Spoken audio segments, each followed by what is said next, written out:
Alright guys, it's time to finish off the Home Alone films with the last one I have not reviewed, which is Home Alone 5, The Holiday Heist. And I was going to try to watch this on Disney Plus or somewhere, but I could not find it, so I found it really cheap, bought it.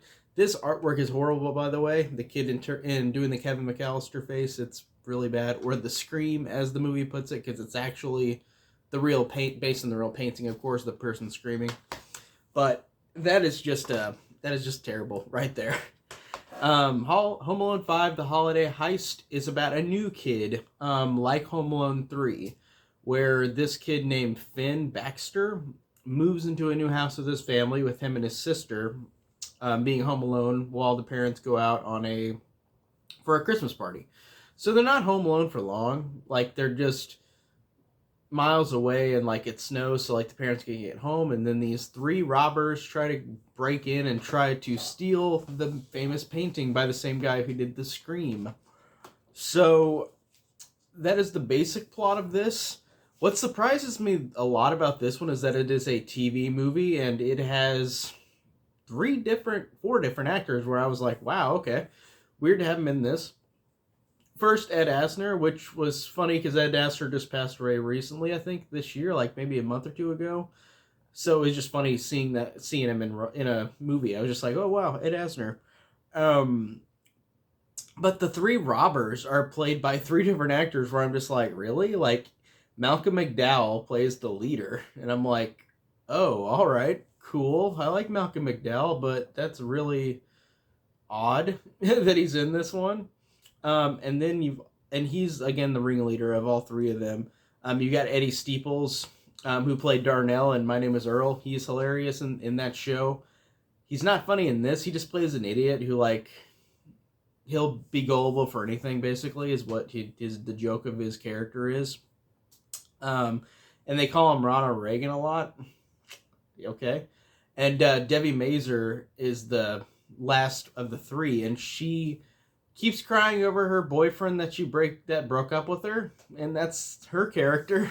So all three of these people are trying to steal this painting that's in a secret room underneath the house, where Finn and his sister are home alone, and Finn is afraid of ghosts, so he thinks that there are ghosts, but then he quickly goes, "Oh, it's just people. I'm gonna set up traps."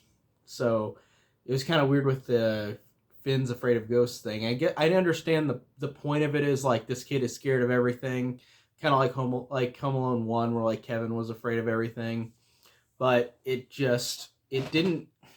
was not executed that way in a good way. Honestly, I thought this movie was bad, but I didn't hate it. I rewatching it, I wasn't like super pissed about it. Like, I honestly thought it was better than Home Alone 4, definitely.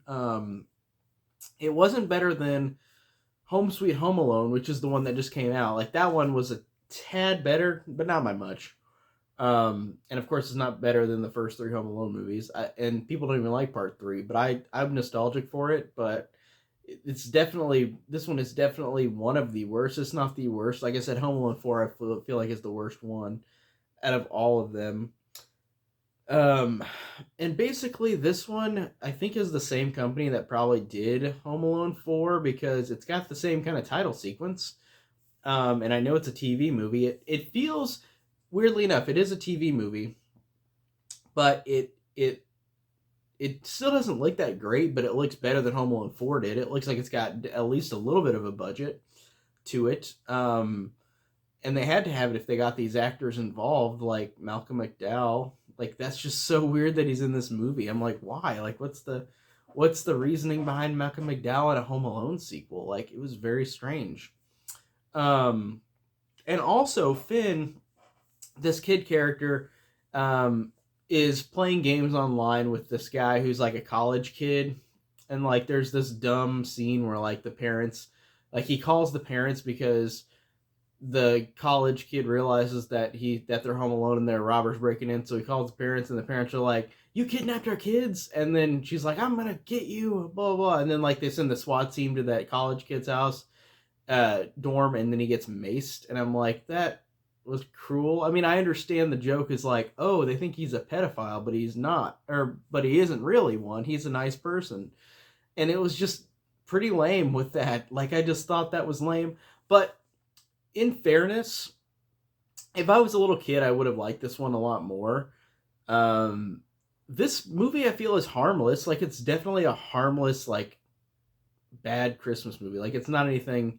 It's not the worst thing ever. It's definitely like mildly entertaining, but like it's not good at all. Like, it's still pretty bad. Um, it's just called Home Alone because of course it is. Of course it's another Home Alone movie, even though it's not about the Home Alone people from the first two movies. Even to be fair, even Home Alone 4 connected to the other movies, except for they didn't feel like they didn't even watch those movies. But this one is about a new kid like Home Alone 3 and Home Sweet Home Alone. So it's just another cog in the Home Alone machine where like we got all these kids were just taking off the streets and making new Home Alone movies. So it's kind of strange. We just keep, and every 10 years we suddenly get a Home Alone sequel because Home Alone 1 and 2, those ones are very close, 1990 and 92, and then Home Alone 3 was 97, but then Home Alone 4 was 2002, and then after that, it's like Home Alone The Holiday Heist was 2012, so that's 10 years later, and then Home Sweet Home Alone came out in 2021, so that's almost 10 years later. So I feel like in the next 10 years, we're going to see another Home Alone sequel, or they just grab another random kid off the street and are like, yeah, we're going to make another movie about a kid getting scared at home and robbers coming in. I feel like it's going to be what the deal is. I feel like they're going to do that again every 10 years. Every decade, it's a Home Alone tradition. Just bring new kids into movies like this. So pretty much that's all I could say about Home Alone, The Holiday Heist, Home Alone 5. And also I feel like the traps are better than part 4. If I forgot to mention that too. I thought that it had some fun, like, okay, fun moments with like those traps and like them getting like hit over the head or like thrown into places, but it's not as bad as part 4. But it doesn't compete against the first 2 or 3 in terms of traps. But like, I just thought it was slightly better than part 4. I had to point that out. Like, again, part 4 is the worst. This one is probably second worst. Then Home Sweet Home Alone, then Home Alone 3, then 2, then 1 is the best. So that's how I'd rank them. And that's pretty much it for today. I doubt anybody has seen this, but if you have, tell me how you feel about it. Like I said, I thought it was bad. It wasn't like the worst thing ever, but it was not good. So that's it for today. I'll see you guys later. Take care.